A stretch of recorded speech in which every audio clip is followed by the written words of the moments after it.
Hello and welcome to this presentation on a brief history of the calendar. Just to get the ball rolling, let's start with the building blocks of time: days, months and years. So all of these have their come from astronomical phenomena.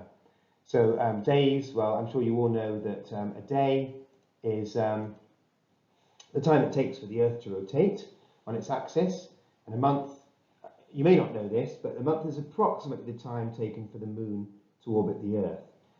And as you'll see later, our word calendar actually links with that lunar month as well. And a year is the time taken for the Earth to orbit the Sun. So some of the questions we're going to be answering during this presentation are written for you there. So if you'd like to take a moment and read through those questions, we're going to be answering not necessarily exactly in that order, but we'll be covering all these questions at some point during the presentation. So first of all, why are there 360 degrees in a revolution? I don't know if it's ever crossed your mind why we use 360. I mean, it's a good number in some ways. I mean, it's a number with lots of factors, but it's in other ways it's a slightly unwieldy number. And in fact, during the French Revolution, the revolutionaries decided that they decreed that a right angle would have 100 degrees rather than 90. And I believe, I'm no expert in these matters, but I believe that engineers to this day still have a unit called the grad, which is based on revolutionary times in France. So why on earth would you choose a number like 360 for a complete revolution? Well, again, if you think about natural phenomena and think, well, is there a number in nature which is 360 or very close to 360, then you might think of the number of days in a year. And in fact, that's where it comes from, because and I think this goes back to the Babylonians. They were very, very keen astronomers, and so they would look at the night sky. And as they looked at the night sky, then it appeared to move each night. And it moved approximately 1/360th each night, obviously because of the motion of the Earth. And so that's where the degree comes from. And of course, the reason it moves approximately 1/360th is precisely because there are 365, roughly, days in a year.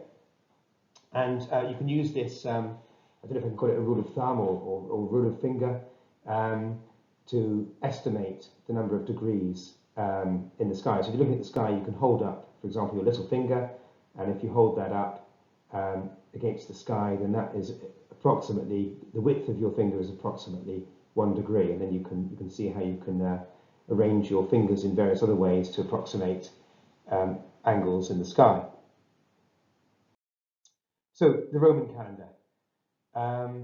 So the names of our months all, in fact, come from Roman calendars. And now, again, another thing that might have crossed your mind before, I remember noticing this and thinking, well, that's odd, and I didn't know why it was the case. But if you look at those numbers, sorry, those months, September, October, November, December, but if you know a bit of Latin, then they seem to have to do with 7, 8, 9 and 10, but they're not the 7th, 8th, 9th and 10th months. They're the 9th, 10th, 11th and 12th months. So how did that happen? Well, I'm going to show you the calendar of Romulus. I'm afraid well, there are a few interesting things about this calendar. I suppose the first thing is that the first thing you might notice is that there are only 10 months. And the reason for that, well, I'm not quite sure why the other 2 months were missed off, to be honest. But the Romans did have January and February as well. But there seemed to be some controversy over exactly where they fitted in. So some people regarded January and February as the last 2 years of the year. And so the year started with March. Other people might have January as the last month of the year and February as the first, and so on. So there were various permutations, but for some reason that they were regarded by Romulus as falling outside the pale. The other thing you might notice is that those names pretty much approximate to our current names, except for Quintilis and Sextilis, which, again, if you know your Latin, have to do with the 5th and 6th. Well, those were changed. First of all, Quintilis was changed to July in honour of Julius Caesar, and then Sextilis was changed to August in honour of Augustus. I think they basically named them after themselves. So that's the origin of our the names of our months to this day. Okay, so Roman days. So let's take March, for example. So we talk about the 1st of March, the 2nd of March, and so on up to the 31st of March. But the Romans didn't do that. They had a different way of doing things. And they would talk about the month in terms of 3 particular days: the day of Calends, the day of Nones, and the day of Ides. So the day of Calends was always the first day of the month. So if you were on the 26th of February, for example, then that would be, you would call that the second day before Calends, or probably actually the 3rd day before Calends. So that they would count up to Calends. It was a bit like, I suppose, how we tell the time, that we have 12 hours, but if it's 10 minutes before 6, we say it's 10 to 6. So they would do the same thing, but with these 3 particular days: Calends, Nones, and Ides. So the day of Calends was always the first day of the month. The day of Nones was a bit more complicated because it could be the 4th day, it could be the 6th day, but its name came from the fact that it was always the 9th day before the day of Ides. So the day of Ides could either be on the 13th or the 15th of the month. It was always round about the middle. I think it's the 15th of March, in March anyway. And if you've studied that play, Julius Caesar by Shakespeare, I'm sure you have. Most of you would have done, I think. Perhaps year 7s and year 8s haven't encountered it yet. But if you studied Julius Caesar, then beware the Ides of March. Yeah, and that was the middle of March. Now that word calends, that's where we get calendar from. So what was special about the day of Calends? Well, it was a day for settling debts, and I'm pretty sure it was probably payday as well. So it was quite an important day from a financial point of view. And so account books were called calendaria. So that's where our name calendar comes from.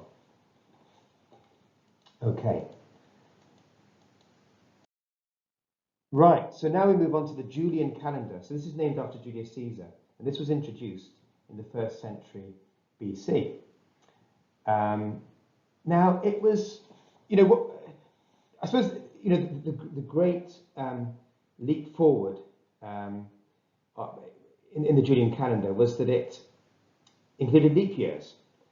And this was to compensate for the fact that the Earth's rotation of the Sun didn't take exactly 365 days. It took about 365 and a quarter days, but as we'll see in a moment, it wasn't 365 and a quarter days exactly. It was actually a bit less than that.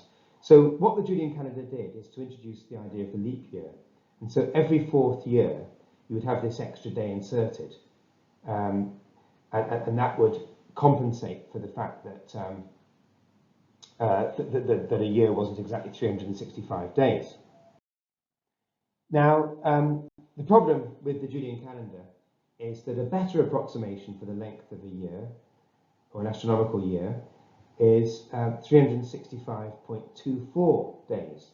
So actually, if you have a leap year every single 4 years, then you're going to fall behind because you're having slightly too many leap years. And this might not make too much difference over a short period, but because every year in the Julian calendar was actually 11 minutes too long, over 100 years or over 200 years, you're actually falling more and more out of sync. So in 1582, so we went a lot along with this for the best part of 1600 years, but in 1582, Pope Gregory XIII instituted the Gregorian calendar through a document which I think was called Inter Gravissimus, or Gravissimas.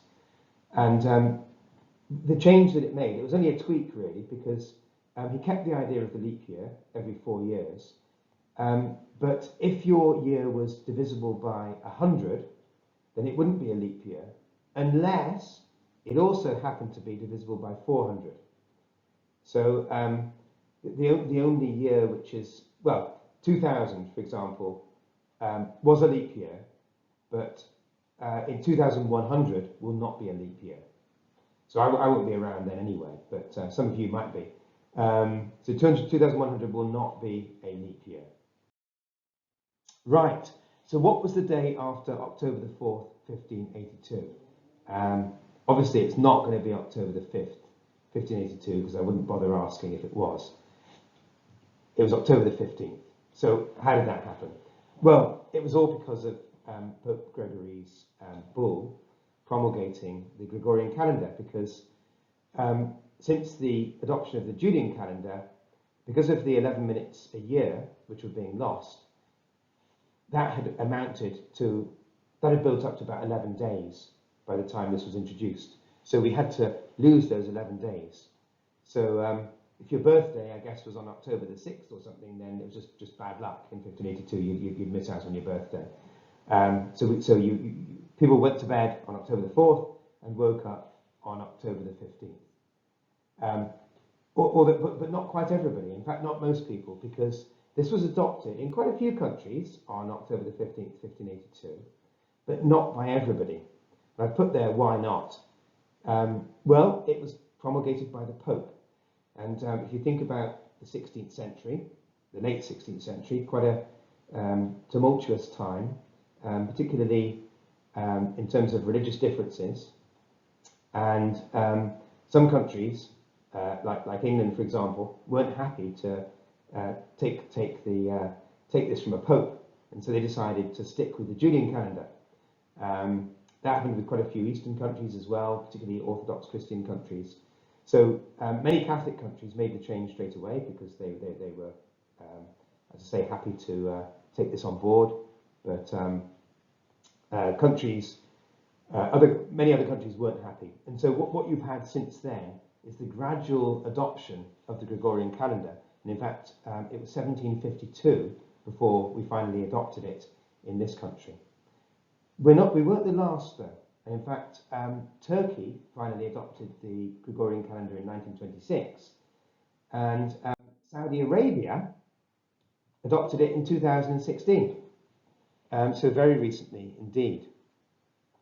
Right.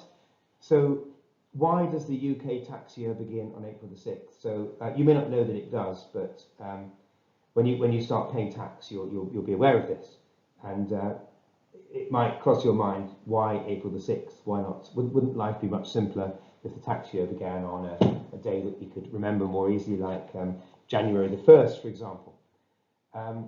Well, the reason for this has to do with the change from the Julian to the Gregorian calendar. So the first thing to bear in mind is that the New Year's Day used to be March the 25th. Why would that be? Well, because March the 25th was the day of a very great feast. Now, some of you might know what great feast is. Takes place on March 25th. Many of you may not, but you will all be aware, I think, of a feast that takes place on December the 25th. And you might think, well, perhaps there's a connection between this feast on December the 25th and the feast on March the 25th. And indeed there is. And if you think about it, the time interval between these two feasts is exactly 9 months. And on December the 25th, we celebrate a birth. So on March 25th, we celebrate the Annunciation, so the event where the angel Gabriel comes to Our Lady and tells her that she's to be the mother of Jesus. So that feast is called the Annunciation. And if you go back quite a long way, then that was actually a bigger feast than Christmas. So go back quite a long time. So Christmas really became more and more important later. But March the 25th was the big feast, and it was also fitting that day was the beginning of the year. So in fact, March the 25th used to be the beginning of our tax year. But of course, remember what I said about England adopting the Gregorian calendar in 1752. So in 1582, they were 11 days out of sync. By the time we got to 1752, we were, 12 or 13 days out of sync. And so that change meant that the beginning of the tax year suddenly jumped forward because I've forgotten what date it was in 1752 that England changed, but anyway, the net effect was that everything was moved. And whereas other things were, people rolled with it, as it were,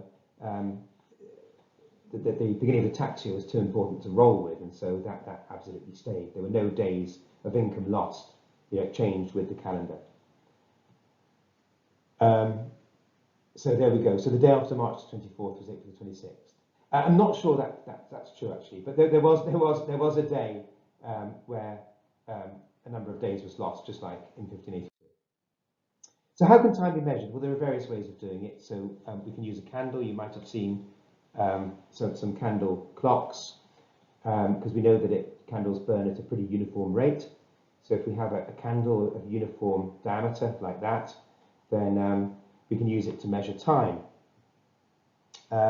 A water clock.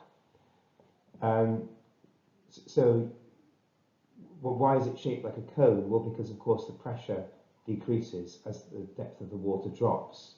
So, so correspondingly less water is going to pass through the bottom in a given length of time. So quite clever. So it's all calibrated to ensure that those vertical distances which are measured on the outside correspond to the time taken for each segment to empty into the container below. Sundial, I'm sure you've seen these. So sundials use the movement of the sun. So you plot the shadow to tell the time of day. And this, of course, this is different from the previous two, because the previous two are ways of measuring time. So like egg timers. But an egg timer can't tell you anything about the local time where you are. But of course, a sundial can. So these three things are trying to do fundamentally different things. And then, of course, you've got a clock with a pendulum, which uses the regularity of the swing of the pendulum to tell the time. And of course, this can tell you local time as long as you set the time on the clock face, and then it's going to move from there. Slight diversion here, but an interesting one, I think, the longitude problem. So first of all, I'm sure you've heard of latitude and longitude, and you can see in the picture here that these are lines of latitude, and they're circles of different sizes, all of which are parallel to the equator.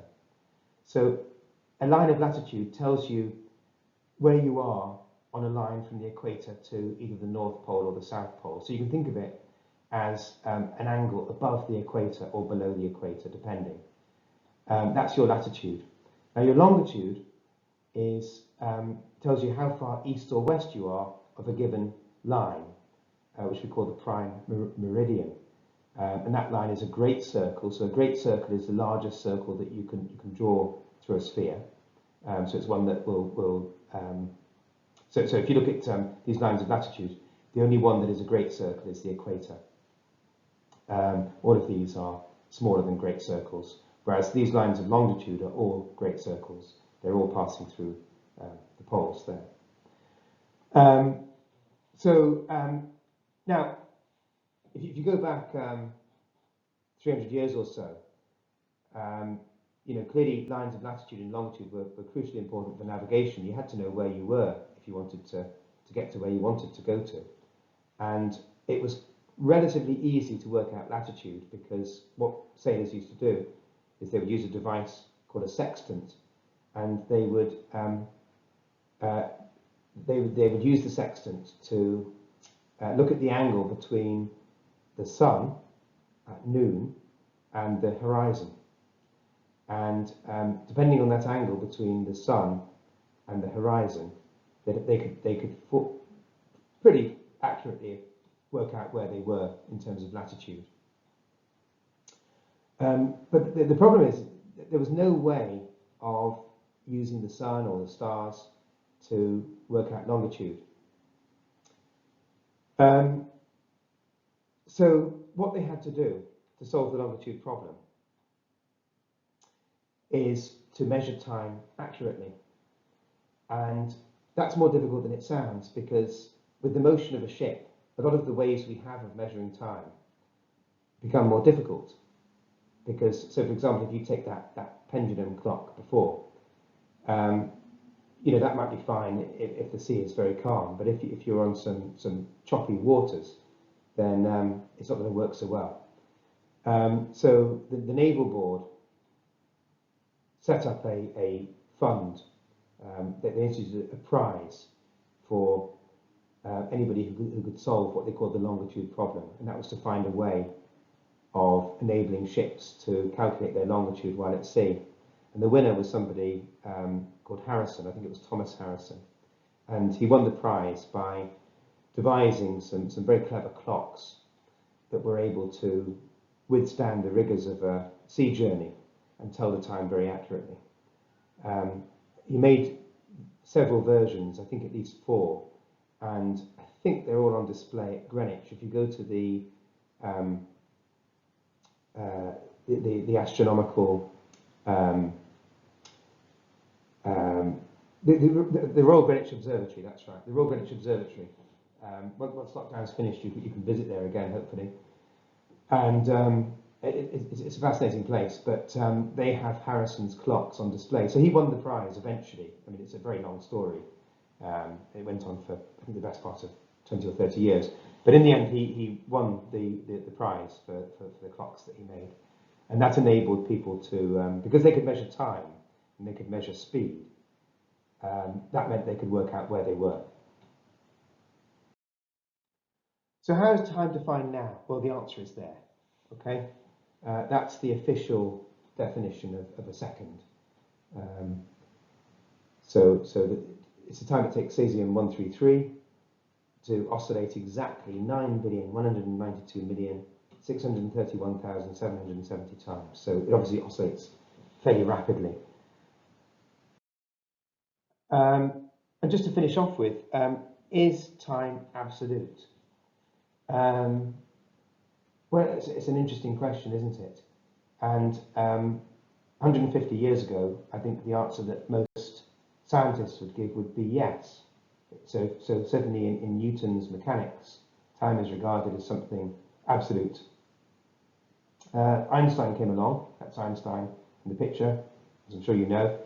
Einstein came along, and in the early 20th century, he came up with his theory of special relativity and of general relativity. And in that theory of special relativity, time isn't absolute, it's relative. And in fact, it's the speed of light which is absolute. So, for example, Einstein theorized that if you traveled at high speed, then time would pass more slowly. And in fact, that's been shown to be true. His theories have been verified through experiments. Now, you know, if you're going for a jog or sprinting 100 meters, you're not going to be younger than you were standing on the touchline, because I mean, you might be pretty quick, but you're not going to be speed of light quick. So these effects really start kicking in and becoming noticeable once you're travelling a good chunk of a good proportion of the speed of light, which I think is 186,000 miles a second, isn't it? So 300,000 kilometers a second. So you know, not even Usain Bolt is going to be getting close to those speeds. So that's where we're going to finish. I suppose just to say that I said that 150 years ago, people's idea of time was very different, and we shouldn't assume that our understanding of time now is the last word. You know, the job of a scientist is to test the current theories and to either to refine them or to prove them wrong, so that they can be abandoned and then come up with better theories. So who knows what our understanding of time will be in 100 years from now. So thanks for listening, and any comments on this, then please do give them to me. If I've got anything wrong, I might well have a few of my facts wrong, so I'm happy to be corrected, or any suggestions for improvement, I'll be grateful for them. So again, thanks for listening.